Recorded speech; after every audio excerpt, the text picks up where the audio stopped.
Let's talk about John Harbaugh's blunder, the back-to-back timeout penalty. He expanded on that earlier today during his press conference. Timeout scenario that occurred in the second half. Now that you've gone back and looked at it, any thoughts on how that went down? And maybe that can, or was that just something that was a game operation thing that just went the wrong way? That was not good. I mean, that was one I want back. You know, there's a lot of reasons stuff happens in a game, and there's a lot of things that happen, but I want that one back. That was bad. Felt bad about it at the time. Still feel bad about it. Going to feel bad about it next year, and 10 years from now, I'm going to hate it still. So it's just a bad sequence for us, for me especially. So Harbs handles himself well, holds himself accountable. And you heard what he said. That was not good. That was one I want back. There's a lot of things that happened, but I want that one back. I still feel badly about it. I'll feel bad about it 10 years from now. It was just a bad sequence for me especially. This is the accountability. This is refreshing. This is what we've been looking for from John Harbaugh. Did it end up being a big deal? No, not at all in terms of the outcome. But it does speak to some of the game mismanagement that we've seen. And so while it was very strange, it's kind of hard to give him the benefit of doubt a lot of times because of the track record. And I know I kind of emotionally tweeted in game and said, look, it's not too late to rehire Jerry Rosburg in a game management staffing position. They were rumored to have conversations this past offseason, and it fell through. So, look, Ravens took a timeout with the Bills lining up to go for it on 4th and 2. Okay, but the only issue was that they were assessed the timeout on the previous play with Marlon Humphrey's injury. Okay. So that's a delay of game followed by a penalty in terms of attempting to take that timeout. So, look, is it unique? Is it strange? Is it different? Is it one of those things that will be an afterthought? Sure. Yeah, it'll be an afterthought, especially during a win. But we've seen these kind of blunders, these kind of gaffes before when it comes to the game within the game, whether it be the decision making that goes into 4th down, whether it be general time clock, excuse me, not clock management. That's one of them. But this is where I start to, I don't know if you guys, I don't know if you guys can tell, but I'm literally hanging on for dear life right now. I got to desperately go to sleep. But primetime games are brutal, but I didn't do myself any favors.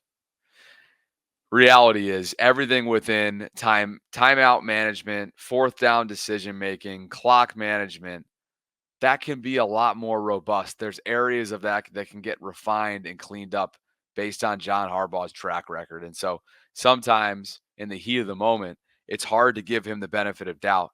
With all of that said, I admire the way in which he handled himself during today's press conference. He held himself accountable.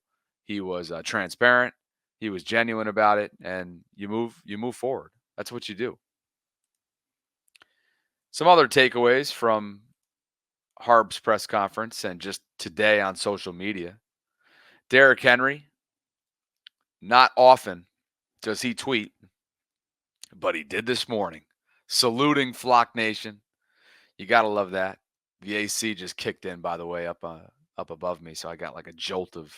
By the way, I decided not to go with energy drinks today out of the sole reason to try and protect the health. No energy drinks. My heart's been racing recently when I've been drinking those, so I'm trying to lean away from them. Anyway, King Henry checking in. Lamar checked in as well, and this was kind of hilarious. We covered this on the Vault this morning, but you may have seen it.